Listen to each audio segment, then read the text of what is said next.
இதை போல் முட்டையை வச்சு ரொம்ப ஈஸியான வெரைட்டி ரைஸ் ட்ரை பண்ணி பாருங்கள். இந்த வெரைட்டி ரைஸ் லஞ்சாக கட்டி கொடுக்கும்போது மிச்சம் வைக்காமல் நல்லா சாப்பிட்டு வருவாங்க. ஏன்னா அந்த அளவுக்கு நல்லா டேஸ்ட்டாக இருக்கும். நான் 5 முட்டை எடுத்து வேக வச்சு தோல் எடுத்து வச்சுருக்கேன். நீங்கள் நீட்டில் 2 கோடு போட்டாலும் பரவாயில்ல, இல்லை இதை போல் குறுக்க 4 கோடு போட்டாலும் பரவாயில்ல. இதை போல் இருக்கிற முட்டையெல்லாம் கோடு போட்டு எடுத்து வச்சுக்கோங்க. இப்போ ஒரு பேன் வச்சுக்கலாம். கொஞ்சமாக 1/2 டீஸ்பூன் அளவுக்கு எண்ணெய் சேர்த்தா போதும். எண்ணெய் சேர்த்துட்டு எல்லா பக்கமும் இப்படி கலந்து விட்டுருங்க. ஒரு 5 சிட்டிக்கு அளவு மஞ்சத்தூள் சேர்த்துடலாம். கூடவே 1/2 டீஸ்பூன் அளவுக்கு பெப்பர் சேர்த்துடலாம். கொஞ்சமாக உப்பு சேர்த்துடலாம். இதெல்லாம் சேர்த்து நல்லா அப்படி கலந்து விட்டுருங்க. இந்த அளவுக்கு நல்லா கலந்து விட்டுருங்க. இப்போ நம்ம கீறி வச்சிருக்க முட்டை இதில் சேர்த்துடலாம். அடுப்போட தீ ஃபுல்லாக குறைச்சிடுங்கம்மா. ஏன்னா முட்டை தெறிக்கும். அதனால தான் கோடு போடுறது. நம்ம இந்த மசாலாவில் எதுக்கு பெரட்டி எடுக்கிறோன்னா மசாலா நல்லா உள்ளே இறங்கும். ஒரு 1.5 நிமிஷத்துக்கு பெரட்டி விட்டாலே போதும், அதிக நேரம் கிடையாது. அவ்வளோதான். இப்போ நம்ம ஸ்டவ் ஆஃப் பண்ணிடலாம். இப்போ முட்டையெல்லாம் நம்ம எடுத்துட்டு அதே கடாயில் நீங்கள் மசாலா இருக்குன்னு கழுவாதீங்க. 1 டீஸ்பூன் அளவுக்கு எண்ணெய் சேர்த்துடலாம். எண்ணெய் சூடானதும் ஒரு 6 கிராம்பு, 1 ஸ்டார் பூ, 1 பட்டை சின்னதாக இதை சேர்த்துடலாம். இது கூடவே 1 டீஸ்பூன் அளவுக்கு மிளகு சேர்த்துடலாம். மிளகு சேர்த்து எண்ணெயில் கொஞ்ச நேரம் நல்லா வறுத்து எடுத்துக்கோங்கம்மா. இந்த அளவுக்கு மிளகு நல்லா பொரிஞ்சதும் நான் 150 கிராம் சின்ன வெங்காயம் எடுத்து தோல் எடுத்து கழுவி வச்சுருக்கேன். இதை சேர்த்துடலாம். வெங்காயம் சேர்த்து நல்லா வதக்கிடுங்க. வெங்காயம் இந்த அளவுக்கு வதங்கினது போதும். நம்ம ஸ்டவ் ஆஃப் பண்ணிவிட்டு கொஞ்ச நேரம் நல்லா ஆற வச்சு இதை நல்லா பேஸ்ட்டாக நம்ம அரைச்சி எடுத்துக்கலாம். உங்களுக்கு நல்லா பேஸ்ட்டாக அரையிலன்னா கொஞ்சமாக 2 டீஸ்பூன் அளவுக்கு தண்ணி சேர்த்து நல்லா அரைச்சி எடுத்துக்கோங்க. இப்போ ஒரு பேன் வச்சுக்கலாம். பேன் நல்லா சூடானதும் 1 டேபிள் ஸ்பூன் அளவுக்கு நெய் சேர்த்துடலாம்.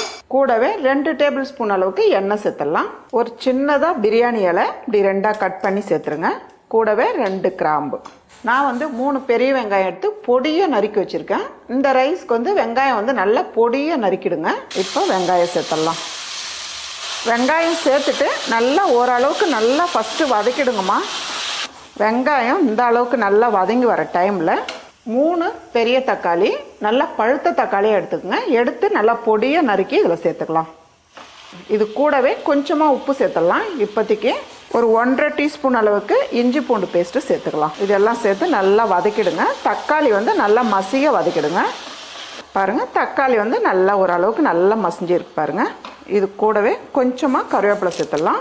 இந்த டைமில் சேர்த்துக்குங்க. 3 பச்சை மிளகாய் கீறி வச்சுருக்கேன், இதையும் சேர்த்துக்கலாம். நீங்கள் காரம் ரொம்ப மைல்டாக சேர்க்குறவங்களா இருந்தால் நீங்கள் 2 பச்சை மிளகாய் இல்லை 1 பச்சை மிளகாய் கூட சேர்த்துக்கலாம். இது வெறும் வாசனைக்காக தான். இது 2 சேர்த்து ஓரளவுக்கு நல்லா வதக்கிடுங்க.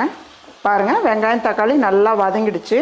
நம்ம வதக்கி வச்ச வெங்காய பேஸ்ட்டு நான் தண்ணியெலாம் சேர்க்கலாமா, அப்படியே தான் அரைச்சேன். நல்லா இந்த அளவுக்கு நல்லா மசிஞ்சிடுச்சு பாருங்கள். நீங்கள் தண்ணி சேர்க்க வேண்டியதில்லை, அப்படியே அரைச்சிக்கலாம். இந்த ரைஸுக்கு டேஸ்ட்டு கொடுக்கறதே அதிகம் இந்த வெங்காய பேஸ்ட்டு தான். எல்லாத்தையும் எடுத்துட்டு கடைசியாக மிக்ஸி ஜார் அப்படியே வச்சுடுங்க. கொஞ்சமாக தண்ணி சேர்த்து நம்ம கழுவி ஊற்றிக்கலாம். இந்த வெங்காய பேஸ்ட்டு சேர்த்து ஓரளவுக்கு வதக்கினாலே போதும். நம்ம ஏற்கனவே வெங்காயம் வதக்கி தான் நம்ம அரைச்சி வச்சுருக்கோம். அதனால் அதிக நேரம் வதக்க வேண்டியது இல்லை. அவ்வளோதான். இப்போ அடுப்பு தீ குறைச்சி வச்சுடுங்க. நம்ம மசாலா சேர்த்துக்கலாம். ஒரு 3/4 டீஸ்பூன் அளவுக்கு மிளகாய் தூள், 1/2 டீஸ்பூன் அளவுக்கு மல்லித்தூள், கரம் மசாலா ஒரு 1/4 டீஸ்பூன் அளவுக்கு, மஞ்சத்தூள் ஒரு 3 சிட்டிக்கு அளவுக்கு சேர்த்துக்கலாம். இதெல்லாம் சேர்த்து மிளகாய் தூள் வாசனை போகிற அளவுக்கு நல்லா கலந்து விட்டுருங்க. நல்லா கலந்து விட்டுட்டோம். இப்போ ஒரு 1/4 கப் அளவுக்கு தண்ணி எடுத்து மிக்ஸி ஜாரை கழுவி ஊற்றிக்கலாம். இந்த கிரேவி நம்ம கொஞ்சம் அப்படியே எடுத்து வச்சிட்டோமா இட்லி, தோசை, சப்பாத்திக்கெல்லாம் வச்சு சாப்பிட்லாம். ரொம்ப நல்லா இருக்கும். உப்பு தேவையான அளவு சேர்த்துக்கலாம். நீங்கள் ரைஸில் உப்பு போட்டு வடிக்கிறவங்களா இருந்தால் இதில் பார்த்து சேர்த்துக்குங்க. இது ஒரு நிமிஷத்துக்கு அப்படியே இருக்கட்டும். பாருங்கம்மா, நான் 1 நிமிஷத்துலேருந்து ஒரு 1.5 நிமிஷம் வரலாம் விட்டுருக்கேன். நம்ம சேர்த்துருக்க தண்ணியெல்லாம் நல்லா ட்ரை ஆகிட்டு எண்ணெய் நல்லா திரிஞ்சு வந்திருக்கு பாருங்க. இதை போல தான் இருக்கணும். நான் பாஸ்மதி ரைஸ் எடுத்து நல்லா உதிரியாக வடித்து வச்சுருக்கேன். இதை போல் வடித்து எடுத்துக்கோங்க. சாதாரணமாக நம்ம வீட்டு சாப்பாட்டு அரிசியில் கூட செய்யலாம். ரொம்ப நல்லா இருக்கும். இது உங்களுடைய விருப்பம் தான். எந்த அரிசியில் வேணாலும் செஞ்சுக்கலாம். இப்போ அப்படியே நல்லா கலந்து விடுங்க. கிரேவி அதிகமாக இருந்ததுன்னா கொஞ்சம் எக்ஸ்ட்ரா எடுத்து வச்சுடுங்க.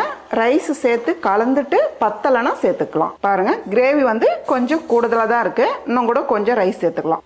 இந்த அளவுக்கு ரைஸ் நல்லா கலந்து விட்டுட்டு இப்போ நம்ம இந்த முட்டை சேர்த்துக்கலாம். கூடவே பொடியா நறுக்குன கொத்தமல்லி நிறையவே சேர்த்துக்குங்க, ரொம்ப நல்லா இருக்கும். அவ்வளவுதாம்மா. ரொம்ப ரொம்ப ஈஸியான நல்ல டேஸ்டான லஞ்ச் பாக்ஸ் கட்டி கொடுக்குற மாதிரி முட்டையை வச்சு வெரைட்டி ரைஸ் ரெடி.